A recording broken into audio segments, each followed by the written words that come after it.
Este es el río Garona. Este es el río Ebro. Y entre estos dos ríos es donde se asienta el antiguo pueblo vasco. En medio, los Pirineos, el refugio natural de los vascos cuando les atacaban los invasores. Poco se sabe de este antiguo pueblo. Parece que estaba compuesto por diferentes tribus, todas con similares costumbres y lengua, el euskera. Bueno, o eso nos narran los romanos, que fueron los primeros en llegar y contarlo. Veamos. El siglo II a.C. Los romanos llegan a la península desde aquí y la conquistan toda. También llegan a tierras vascas, y lo hacen con ganas de quedarse. De hecho, estuvieron nada más y nada menos que 600 años. Algo bueno trajo la conquista romana. Durante ese tiempo, los romanos construyen calzadas y puentes, enseñan a los vascos nuevas formas de agricultura, tratamiento de minerales y tácticas militares. Surgen además las primeras ciudades, entre ellas Pompeya. Sí, Pamplona. Llega el siglo V. El Imperio Romano está debilitado, empieza su decadencia, y en este momento tenemos a los pueblos del norte de Europa con ganas de extenderse. Primero, los famosos suevos, vándalos y alanos pasan por tierras vascas, solo pasan, y se van a diferentes puntos de la península. Luego llegan los visigodos, que ocupan sin mucha agresividad toda esta zona y también zona vasca, y después se van a la península porque son empujados por los francos. Los francos llegan en el siglo VI, más agresivos y seguros de sí mismos, y estos sí, asaltan tierras vascas. Eso sí, los vascos no se lo pusieron tan fácil, porque recuerda que los romanos les han enseñado tácticas militares, y para entonces han dejado de ser un pueblo débil. ¿Has oído hablar de la batalla de Roncesvalles? Pues en esa batalla los vascos se comieron a los francos. ¿Qué sucede a continuación? Que en el 712 los pueblos islámicos, los musulmanes, entran en la península sin ninguna dificultad. En tiempo récord, 2 años, ocupan todo hasta llegar aquí. Desde ese momento los vascos se quedan atrapados entre francos y musulmanes. Frente a esa doble amenaza de francos y musulmanes, en Pamplona se va creando cada vez una mayor estructura y organización política, y en el siglo X se construye un reino, el Reino de Pamplona. Los vascos tienen a su primer rey, Íñigo Arista. A lo largo de los años siguientes, ese reino de los vascos va extendiéndose y ganando más territorio. Fíjate, al principio del siglo XI, con el rey Sancho el Mayor, llega a alcanzar toda esta zona. Sorprende, ¿eh? Fueron los años de oro del reino, que todavía se llamaba de Pamplona. Un siglo más tarde, el rey Sancho el Sabio cambia el nombre al reino y pasa a llamarse Reino de Navarra. Paremos un poco para aclarar unas cosas. Como recordarás, antes de los romanos tenemos a un pueblo al que llamaban Vasconia y a sus habitantes vascones, y así será durante varios siglos, pero progresivamente se irá utilizando nombres diferentes para los distintos grupos que existen dentro del territorio. Tenemos al grupo de los navarros, que como verás, por su mayor organización, van a ser los principales protagonistas de la historia.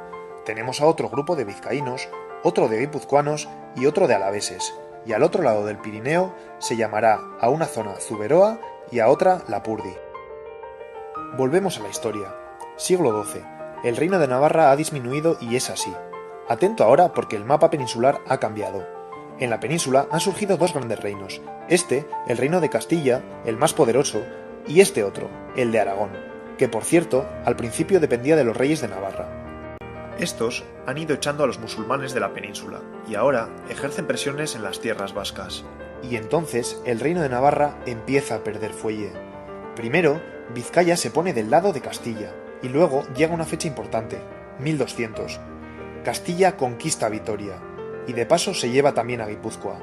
Ya ves, Navarra pierde protagonismo y se reduce a sus actuales tierras. ¿Qué había al norte del Pirineo? Pues un ducado, el de Vasconia. La zona sigue siendo zona franca, pero aquí el que manda es un duque vascón y tiene bastante autonomía, no tiene que dar demasiadas explicaciones a los francos. Eso sí, no se llega a integrar nunca al reino de Navarra. En los siguientes siglos la presión continúa, tanto por parte de Castilla como de Aragón. Así que ante tanta tensión surge entre los navarros una doble tendencia entre agramonteses y beamonteses. Verás, los llamados agramonteses optan por mantenerse bajo la monarquía navarra. Los beamonteses, al contrario, prefieren pasar a la monarquía castellana. Y de esa forma se llega al siglo XV. La península se ha convertido en esto. Mira la jugada. La reina Isabel de Castilla y el rey Fernando de Aragón se casan, no precisamente por amor, sino con el objetivo de juntar sus dos reinos bajo los mismos monarcas. Empiezan a llamarse reyes de España y continúan la conquista. Primero se quedan con lo que era Reino de Granada. ¿Qué les falta para quedarse con todo? Navarra. En 1512 conquistaron el Reino de Navarra. Los navarros pasan así a depender de los monarcas españoles. Pero atención, porque sucede algo importante.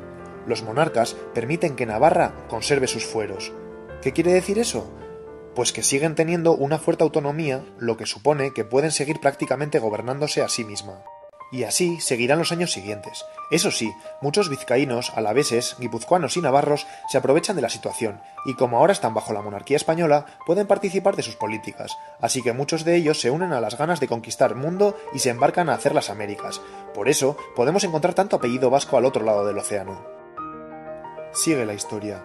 Año 1700. ¿Te suena la Guerra de Sucesión Española? Ocurrió entonces. Te cuento. El rey de España de ese momento, Carlos II, muere sin hijos. Así que está en juego quién será el siguiente rey. Ahora tenemos a dos potencias europeas. Por un lado está Francia, con la dinastía Borbón reinando, y por otro lado Austria, con el archiduque Carlos, interesados en colocar en el trono español a alguien de su familia y así poder ganar más poder. ¿Consecuencia? Llevan sus tropas a la península y estalla la guerra entre ellos, más o menos de esta manera. Guipuzcoanos, navarros, alaveses y vizcaínos se posicionan a favor de los Borbones, luchan en su bando y les sale bien, pues los austriacos terminan retirándose y Felipe de Borbón se hace con la corona. Este quita los fueros a todos los territorios de la península menos a los 4 territorios vascos, como agradecimiento a su apoyo. Y acuérdate que tener fueros significa tener mayor autonomía y autogobierno. A finales del siglo XVIII comienza una época terrible para el pueblo vasco. Veamos qué ocurrió. Por un lado, se produce la Revolución Francesa y se impone la igualdad social para todos en Francia. Todos los franceses son iguales. ¿Qué significa eso? Pues entre otras cosas, no se acepta que los vascos no se consideren a sí mismos franceses. Te lo he dicho, todos deben ser iguales. Desde París mandan a tierras vascas el ejército y arrastran a miles de sus habitantes hacia el norte. Muchos vascos mueren mientras los empujan en condiciones inhumanas. A partir de entonces, la zona vasca pierde toda su autonomía. Acuérdate del ducado. Y pasa a depender totalmente de París. En la zona sur, mientras tanto, siguen reinando los Borbones, pero ahora estos son muy centralistas. Es decir, todo se debe decidir desde aquí. Y por tanto, cada vez les hace menos gracia eso de que los alaveses, vizcaínos, navarros y guipuzcoanos conserven sus fueros. Y ya ves, otra vez estamos con los fueros. Así que ejercen fuertes presiones para eliminarlos. Esas presiones provocan las famosas guerras carlistas. Has oído hablar de ellas, ¿no? Paramos otra vez. Fernando VII muere y se disputa el trono entre su hija Isabel, una niña de 2 años, y su tío don Carlos. Este se muestra más dispuesto a mantener los fueros, así que los 4 territorios, como puedes imaginar, se ponen de su lado. Esto provoca 2 guerras civiles, las guerras carlistas. Bueno, fueron 3, pero la segunda no ocurre en tierras vascas. Enfrentados Borbones y carlistas. ¿Quiénes pierden? Los carlistas. ¿Qué pasa? Pues que como castigo, los 3 territorios de aquí pierden sus fueros definitivamente, y al reino de Navarra le quitan su nombre convirtiéndose en una provincia más, Navarra, sin reino por delante. Los 4 territorios vascos de la península quedan integrados en España, como 4 provincias dependientes de Madrid, el mapa actual. Como ves, ahora más que nunca el pueblo vasco pierde su capacidad de autogobierno. Esta zona dependerá de París y esta de Madrid. Los vascos han perdido sus guerras pero siguen con ganas de defender sus derechos y su identidad. En Navarra se crea todo un movimiento intelectual y popular a favor de la idiosincrasia vasca.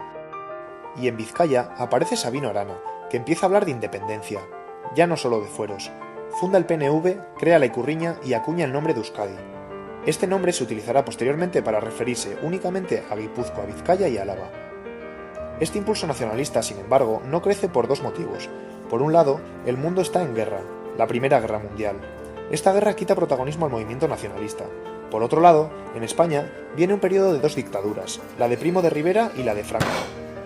Esta última, como sabes, fue durísima y supuso 40 años de un estado de terror, con fusilamientos de miles de personas y sin que nadie se atreviera a llevar la contraria al dictador.